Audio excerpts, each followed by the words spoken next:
ఆమెను ఇంటర్వ్యూ చేసినప్పుడు హ్మ్. ఆమె పెళ్లి గురించిన చాలా ఇంట్రెస్టింగ్ స్టోరీ చెప్పింది. ఓకే. ఇప్పుడు రాజమండ్రి దగ్గర అనుకుంటా హ్మ్. ఒక టెంపుల్ ఉందంట.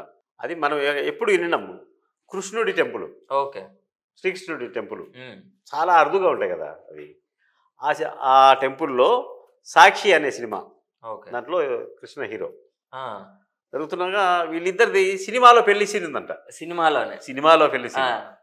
పెళ్లి సీన్ ఉంటే సరే, షూటింగ్ అయిపోయి బయటకొచ్చి కూర్చున్నాక ఈమె కో ఆర్టిస్ట్ ఉంటారు కదా! నాకు తెలిసి రాజబాబు అనుకుంటా. ఓకే. నాకు గుర్తులేదు ఆమె చెప్పింది. హ్మ్. ఆయన చెప్పాడంట, "నువ్వు ఆ టెంపుల్‌లో పెళ్లి చేసుకున్నావు కదా! నిజంగా మీ ఇద్దరికి పెళ్లి అయితది" అని చెప్పిందంట. ఆ! లైట్ తీసుకున్నప్పటికీ ఆ! తర్వాత ఒకరినొకరు ఇష్టపడడం, పెళ్లి చేసుకోవడం జరిగింది. అదే జరిగింది. హ్మ్. ఆ! ఇంక ఆమె కెరియర్ విషయానికొస్తే హీరోయిన్‌గా ఓకే.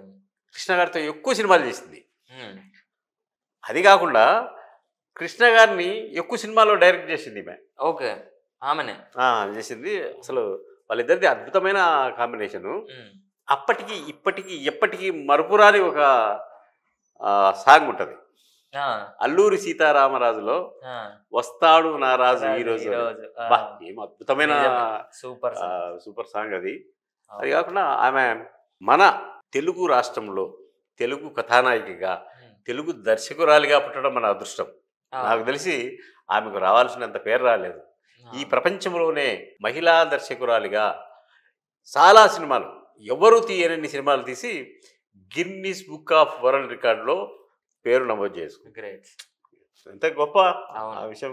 మరి ఎందుకో మరి మన మీడియా గాని పెద్దగా పబ్లిసిటీ రాలేదమ్మా. ఓకే.